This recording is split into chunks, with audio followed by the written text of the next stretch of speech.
வணக்கம். பணக்காரங்க கடனை யூஸ் பண்ணி எப்படி இன்னும் பெரிய பணக்காரங்க ஆகுறாங்க? முக்கியமா ஒரு லக்ஸுரி கார் வாங்கும்போது கூட அவங்க ஏன் ஃபுல் பணத்தையும் கொடுத்து வாங்க மாட்டேங்கிறாங்க? வாங்க, இந்த கார் லோன் ரகசியத்தை பத்தி கொஞ்சம் டீட்டெயிலா பார்க்கலாம். சரி, இத கொஞ்சம் கற்பனை பண்ணி பாருங்களேன். ஒரு பில்லியனர் ஒரு சூப்பரான லக்ஸரி கார்ல போறாரு. ஆனா ஆச்சரியமான விஷயம் என்னன்னா, அந்த காருக்கு இன்னும் லோன் கட்டிக்கிட்டு இருக்காரு. கேக்குறதுக்கே கொஞ்சம் விசித்திரமா இருக்குல்ல. கோடி கோடியா பணம் வச்சிருக்கும்போது ஏன் கடன் வாங்கணும்? மொத்த பணத்தையும் கொடுத்து வாங்கிடலாமே தானே நம்ம எல்லாருக்கும் தோணும். ஆனா பணக்காரங்க அப்படி செய்யறதில்ல. அதுக்கு என்ன காரணம் தான் நாம இப்ப பார்க்க போறோம். அந்த கேள்விக்கான பதில் பணத்தை பத்தி அவங்க எப்படி பாக்குறாங்கன்றதுல இல்ல, கடனை அவங்க எப்படி பாக்குறாங்கன்றதுல தான் இருக்கு. கடனை பத்தி ரெண்டு விதமான மைண்ட் செட் இருக்குங்க. அதுல பணக்காரங்க யோசிக்கிற விதம் நம்மள விட டோட்டலா வேற மாதிரி இருக்கும். இந்த வித்தியாசத்தை நல்லா பாருங்க. நம்மள நிறைய பேரு கடனை ஒரு இமோஷனல் விஷயமா பார்க்கறோம். அது ஒரு பெரிய பாரம். எவ்வளோ சீக்கிரம் முடியுமோ அவ்வளோ சீக்கிரம் அதை கெட்டி முடிச்சிடணும்னு நினைக்கிறோம். நம்மளோட கோல் என்ன? கடன் இல்லாத ஒரு வாழ்க்கை. ஆனா பணக்காரங்க கடனை ஒரு கணக்கா பார்க்கறாங்க, ஒரு மேத்ஸ் மாதிரி. அவங்களுக்கு கடனுங்கிறது ஒரு பாரம் இல்ல, அது ஒரு டூல், ஒரு கருவி. கம்மி வட்டிக்கு கிடைக்கிற பணத்தை வாங்கி அதை விட அதிக ரிட்டர்ன்ஸ் தர இடத்துல இன்வெஸ்ட் பண்றதுக்கான ஒரு வாய்ப்பு. அவங்களோட கோல் கடன் இல்லாம இருக்கிறது கிடையாது, கேஷ் ஃப்ளோ பாசிட்டிவா இருக்கிறது. சிம்பிளா சொல்லணும்னா, அவங்க இன்வெஸ்ட்மெண்ட்ல இருந்து வர்ற பணம் அவங்க கட்டுற இஎம்ஐ விட அதிகமா இருக்கணும். அவ்வளவுதான் அவங்க கணக்கு. சரி, வெறும் தியரியா பேசிட்டு இருந்தா பத்தாது இல்லையா? வாங்க, நம்பர்ஸ் வச்சு ஒரு உதாரணத்தை பார்ப்போம். இந்த ஸ்ட்ராட்டஜி நிஜத்துல எப்படி வேலை செய்யுதுன்னு ஒரு பிராக்டிக்கல் எக்ஸாம்பிள் மூலமா நான் உங்களுக்கு சொல்றேன். இப்போ நீங்க ஒரு 20 லட்சம் ரூபாய் மதிப்புள்ள கார் வாங்க போறீங்கன்னு வச்சுக்கலாம். உங்க முன்னாடி ரெண்டு ஆப்ஷன்ஸ் இருக்கு. ஒன்னு ஃபுல் கேஷ் கொடுத்து வாங்குறது, இன்னொன்னு லோன் போட்டு வாங்குறது. ஓகே, இந்த டேபிள கொஞ்சம் கவனமா பாருங்க. சினாரியோ ஏல நீங்க 20 லட்சத்தையும் கேஷா கொடுத்து கார் வாங்குறீங்க. 5 வருஷம் கழிச்சு டிப்ரிசியேஷன் காரணமா உங்க காரோட மதிப்பு பாதிக்கு பாதியா குறைஞ்சு 10 லட்சமா ஆயிருது. சோ உங்க கையில இருக்கிறது 10 லட்சம் மதிப்புள்ள ஒரு சொத்து. இப்போ சினாரியோ பிக்கு வருவோம். இங்க நீங்க 5 லட்சம் மட்டும் டவுன் பேமெண்ட் கட்டுறீங்க, மீதி 15 லட்சத்தை லோன் எடுக்கிறீங்க. கையில இருக்கிற அந்த 15 லட்சத்தை நீங்க ஸ்டாக் மார்க்கெட்லயோ இல்ல வேற எதுலயாவது இன்வெஸ்ட் பண்ணிடுறீங்க. 5 வருஷம் கழிச்சு உங்க காரோட மதிப்பு அதே 10 லட்சம் தான்.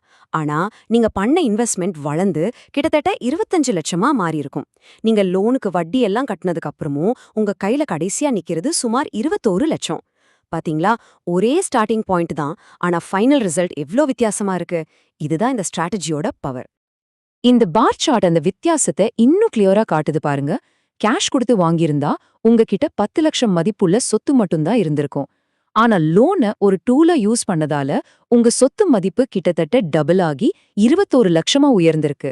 நீங்க முழு பணத்தையும் கார்ல போட்டதால அந்த பணத்தை இன்வெஸ்ட் பண்ணி சம்பாதிச்சிருக்க வேண்டிய லாபத்தை நீங்க இழந்துட்டீங்க. இதுக்கு பேரு தான் ஆப்பர்ச்சுனிட்டி காஸ்ட். இந்த கோட் இது ரொம்ப அழகா சொல்லுது. உங்க கார் லோனை சீக்கிரம் அடைக்க நினைக்கிறது உங்களுக்கு சொந்தமே இல்லாத ஒரு வீட்டுக்கு அட்வான்ஸா வாடகை கொடுக்கற மாதிரி தான். ஏன்னா காருங்கிறது ஒரு டிப்ரிஷியேட்டிங் அசெட், அதாவது அதோட மதிப்பு நாளாக நாளாக குறையத்தான் போகுது. அப்படி ஒரு பொருளுக்குள்ள உங்க பணத்தை அவசரப்பட்டு லாக் பண்றதுக்கு பதிலா அந்த பணத்தை உங்களுக்காக வேலை செய்ய வைக்கிறது தான் உண்மையான புத்திசாலித்தனம். இந்த பேசிக் ஸ்ட்ராட்டஜிய பிசினஸ் ஓனர்ஸ் இன்னும் ஒரு படி மேல் எடுத்துட்டு போறாங்க. அவங்க கடனை வச்சு பணம் சம்பாதிக்கிறது மட்டுமல்ல, டாக்ஸையும் சேவ் பண்றாங்க. அது எப்படின்னு பார்க்கலாமா? சிம்பிள். அவங்க காரை அவங்களோட சொந்த பேர்ல வாங்க மாட்டாங்க, அத கம்பெனி பேர்ல வாங்குவாங்க.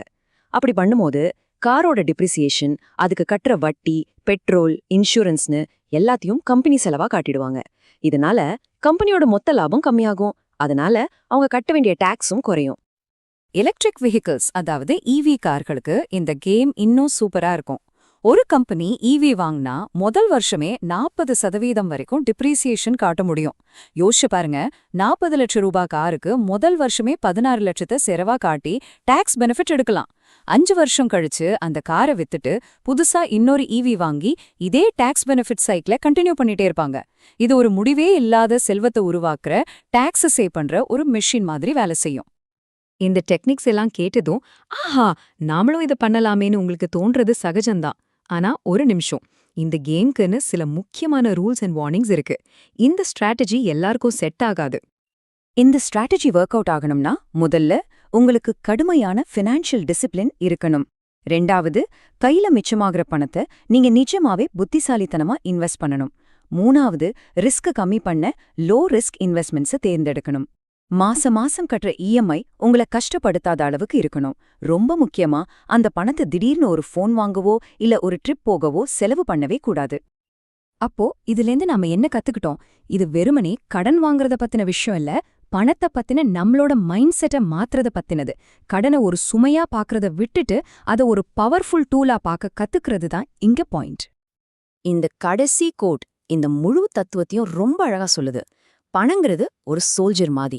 அதை நீங்க மூழ்கிட்டு இருக்கிற ஒரு கப்பலுக்குள்ள பூட்டி வைக்க கூடாது. அதை வெளியே அனுப்பி உங்களுக்காக இன்னும் நிறைய போர்கள்ல ஜெயிச்சு இன்னும் நிறைய பணத்தை சம்பாரிச்சிட்டு வர வைக்கணும். அப்போ கடைசி கேள்வி இதுதான். எது ஸ்மார்ட்டான விஷயம்?